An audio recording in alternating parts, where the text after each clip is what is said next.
almost everybody here knows what I'm talking about, right? So I don't need to explain it.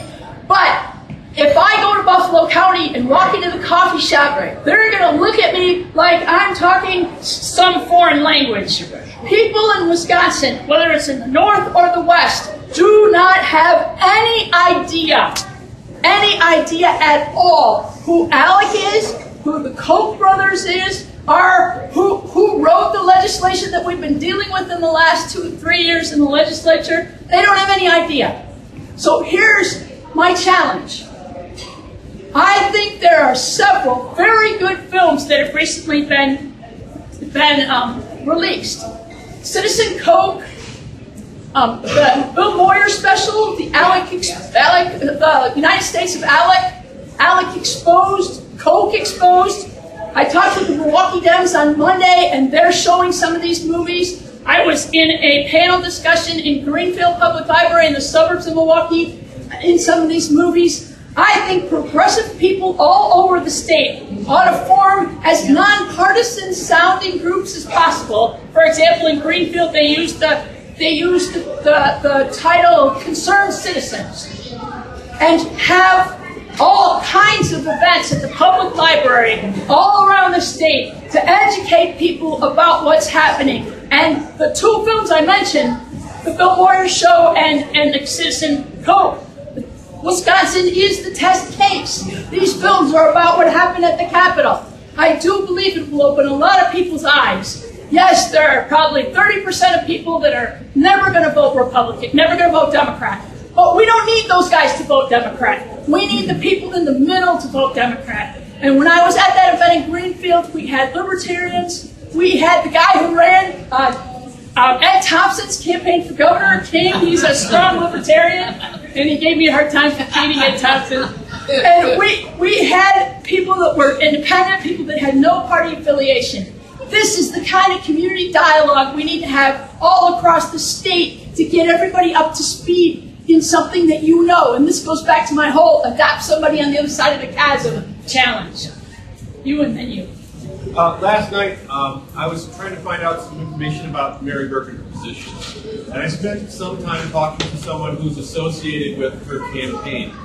And she told me some things that I found interesting and disturbing. And the first thing was that a primary would be a very bad thing for the Democrats and likely cause them to lose the election. That progressives are a non-factor in the election, that moderates are the only people to go after, so that the people in this room are pretty much of no concern to that campaign. And the other thing, that you were getting a lot of pressure to get out by the Democratic Party, and you will eventually, and that money is the most important thing to get a Democrat elected, because they need that money to combat Scott Walker. And I wondered what your thoughts were on it. Well, that's very interesting. I appreciate that. I don't think that a lot of people around the state agree. I've been in contact with a lot of the county chairs, and they are strongly supporting me around the state. But think about this. We are living in an era where corporations are about ready to dominate our democracy. And the rule of money has become the accepted way of politics. And I don't think all Democrats believe that the rule of money is the way you win elections, but certainly I would say Mike Tate and Mary Burke and those people that are supporting her at the top of the party believe that. I believe they are absolutely wrong. We cannot win an election against Scott Walker by accepting the rules that the Republicans had written and ever accepted.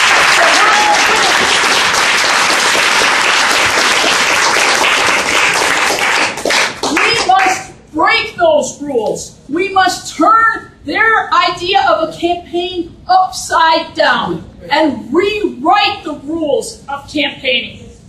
Because you know what? When politics is a horse race, when it's a spectator sport, and the only way you move ahead is if you have more money,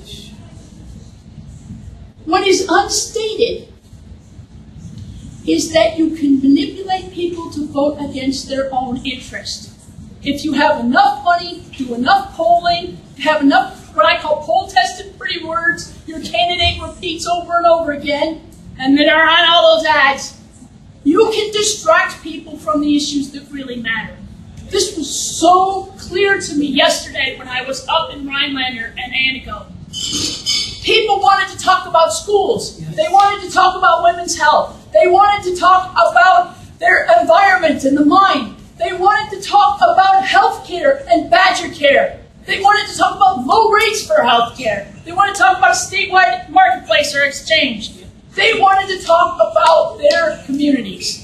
Because what's lost, if we as Democrats accept the rule of money, what's lost is a human discussion, human contact, a discussion about what our community can be and what the barriers are to creating that kind of community.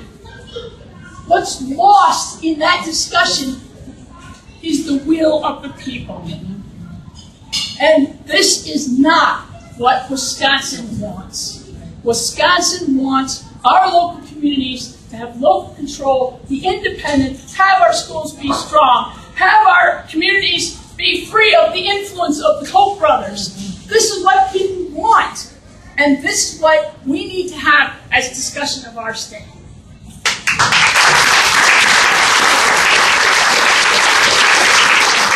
I just want to give a plug for Wisconsin Eye. I'm a Wisconsin Eye junkie. I'm also from Marshfield, Wisconsin. My sympathies. Yeah, but you see Senator Vinehout's passion, and you see the issues. I'm from Marshfield, Wisconsin, but I live in Madison, and she's right. There's a chasm. Once you get past Portage, it's like I think they think that Tommy Thompson's still the governor. You know, I'm serious. So information, when you make that connection with the person across the chasm, tell them what Wisconsin Eye.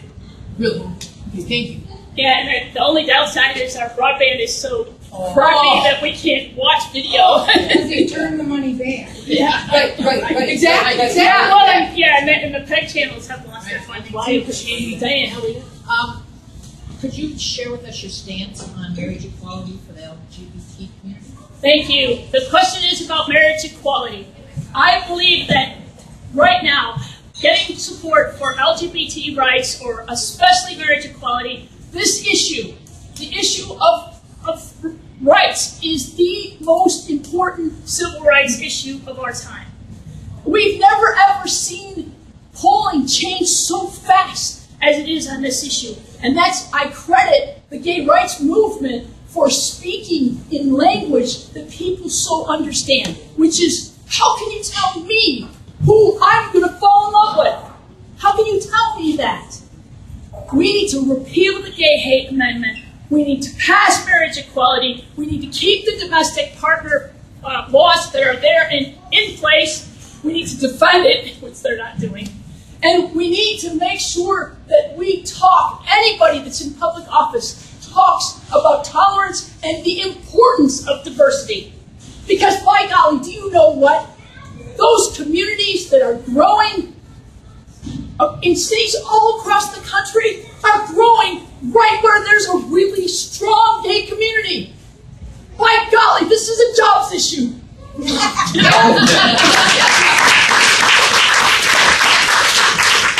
I have to tell you one personal part of this. I have two very good friends who have helped me a lot, and we're sort of soul sisters. And they were the second lesbian couple to be married in Minnesota. They live in Fountain City, Wisconsin. And they are now moving to Minnesota. She teaches in La Crosse, and she teaches in Winona State, right across the river from Fountain City. And they're leaving because they feel like they are not loved in Wisconsin. And how sad is that? And every time I drive by their house with the for sale sign, I feel really sad, and I get madder and madder and madder. That's Scott Walker. Yes. So thanks. Thank you.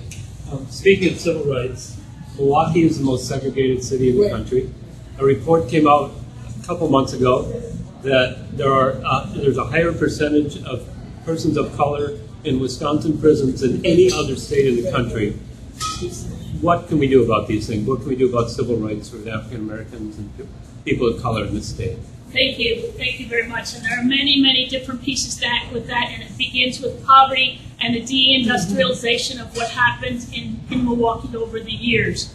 I want to specifically speak to your question, part of the question about corrections. We're now living in a state where 70% of the population, the prison population, has alcohol and drug dependency issues. We're now living in a state where 40% of the prison population comes from one county. We're now living in a state where 60% of the prisoners are in there because they have re-offended. 30% have diagnosed severe mental illness, and 10% of them are diagnosed as developmentally disabled. We have a very serious problem with Milwaukee, with alcoholism and drug dependency, and using the correction system instead of treatment. I'm going to have to tell you a good thing about Minnesota, so don't think I'm a Vikings fan. But in Minnesota, in the 1970s, they put a concerted effort into creating a community-based treatment system in the central city, where people lived in their neighborhoods. They put halfway houses in place. They put sobriety houses in place. They put treatment that was evidence-based in place. When we look at their statistics now, Wisconsin has 2 to 3 times as many people incarcerated. And in the last budget, I just spoke about, up in Rhinelander, in the last budget, we spent more on corrections than we spent on the UW system. Now, I have a specific plan to address this problem, and it is evidence-based. And amazingly enough, the money isn't even an issue. This is what we need to do. We need to accept the Medicaid money that President Obama has offered the state.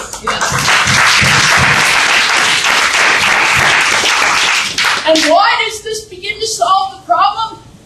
Because in accepting it, not only do we bring in $800 million and cover about almost 100,000 more people with Medicare, we also free up $119 million in cash in the state budget. And I would use that money to expand statewide the alcohol and drug dependency courts that exist only in 7% of the counties in Wisconsin. I would expand them, and I would put which would cost roughly around $48 million, and I would put the rest of the money into developing these community-based treatment facilities for people who have alcohol and drug dependency, and especially the most serious problem are people that have diagnosed mental illness and addiction problems. That's a big deal. Thanks for the question. Well, yeah, I'm afraid. Yeah. This is a problem when you don't get out and talk to normal people. Where he's been. Well, frankly, everywhere he goes, he's in a business, and I heard this in Rhinelander yesterday. He comes to the business, the boss is here, Scott is here, all the people are required to sit there and listen, and then Scott will say, any questions? Yeah. People are terrified they're going to lose their job. Right. They're not going to say, why did you just cut my kid's school? Yeah. Or better, yeah, why did I just lose my brother lost his back care? Yeah. And this is the way he campaigns, this is the way he governs. He doesn't want to have a town hall meeting in a coffee shop. So, you know, this is how you learn the will of the people, you listen. He